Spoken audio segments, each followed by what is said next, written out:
Konnichiwa minasan, it's Gray from Wakazashi's Tea House over in Japan. How you doing? You good? You still having a good new year? I hope so.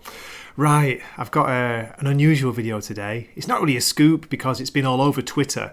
This was brought to my attention by the YouTuber and comic book reviewer Jester Bell.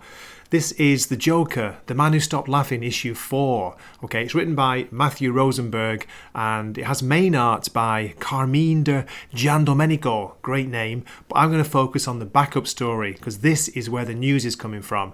The backup story's got really good art, kind of a throwback to the 50s or 60s style by Francavilla.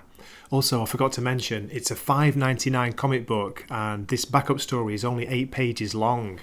It's called Knocked Upside Down. Do you see what he did there? Knocked upside down, yeah. And it stars the clown Prince of Crime version of the Joker. A kind of throwback to the classic 70s look, as you can see there in the title and the little picture of him. Now, he's been accused of stealing water from the Gotham River. What a prank. And ZATANNA has captured him and for some reason he's hanging upside down. And the Joker's saying in the text box here, she's turning into a big pain in his belly. Okay, a bit of setup there for you.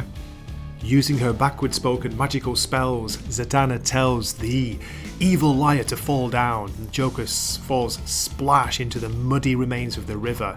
Then ZATANNA stamps on his head, pushing it into the mud, into the river's mud. And she tells his henchmen that, you boys are lucky I don't put a spell on you too. You okay, boss? And then we get this page, the third page of the story. After a long night of restless sleep, and we find the Joker is sleeping under a Wonder Woman quilt. Very nice.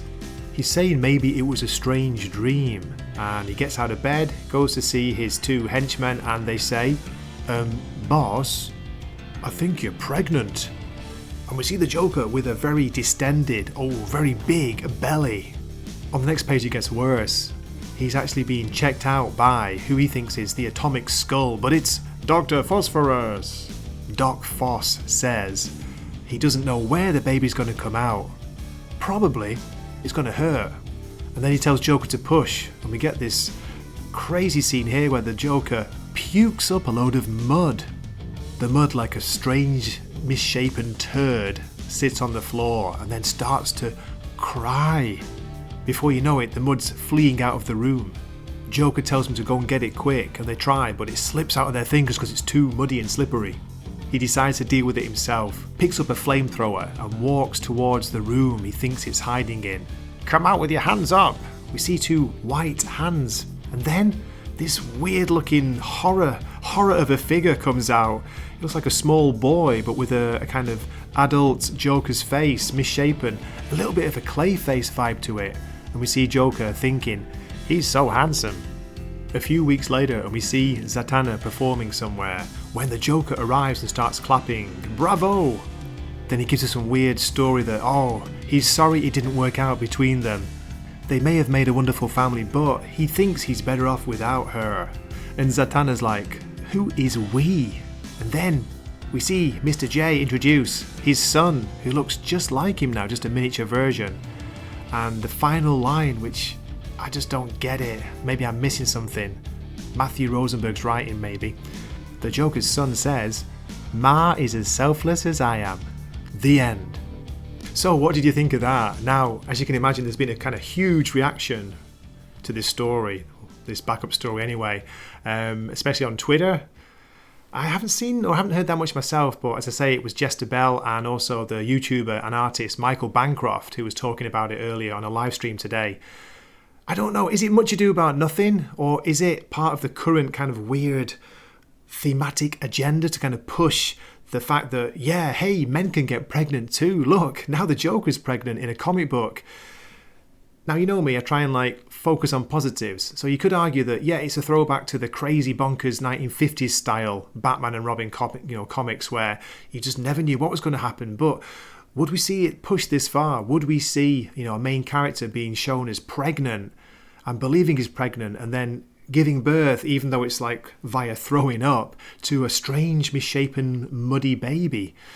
I don't know, it just felt really strange, this story. And it's a shame because you got this great throwback art by Francavilla, which I really like. And of course, ZATANNA, an awesome character, she feels wasted in this.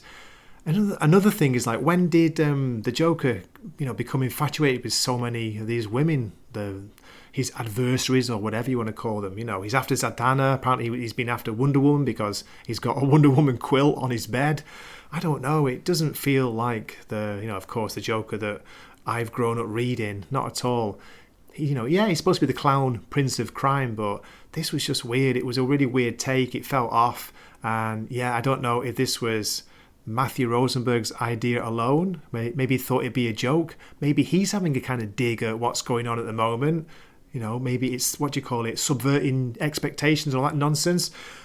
Also, why did the DC editorial let this go? Are they even checking these comics? It makes you wonder, doesn't it? But anyway, I've heard pretty poor things about this issue, the main story, which I didn't read. I just skipped it and I went straight to this backup story because that's where all the news is coming from. So please let me know what you think. Is it much ado over nothing, or is it really another sign of this crazy current trend to push some kind of weird message that yes, anybody can be any sex and anybody can get pregnant and have babies, which is insane. Okay, that's it from me. So as always, thanks so much for watching. I hope to see you in a future video. If you like this video, please give it a like and please consider subscribing, because that would be awesome. Come and join the Wakizashi Tea House. And I also have channel memberships out now. They're live. So yeah, that'd be great if you joined up. Okay, so what's left to say? But mata ne. Wakizashi's Tea House. Please subscribe.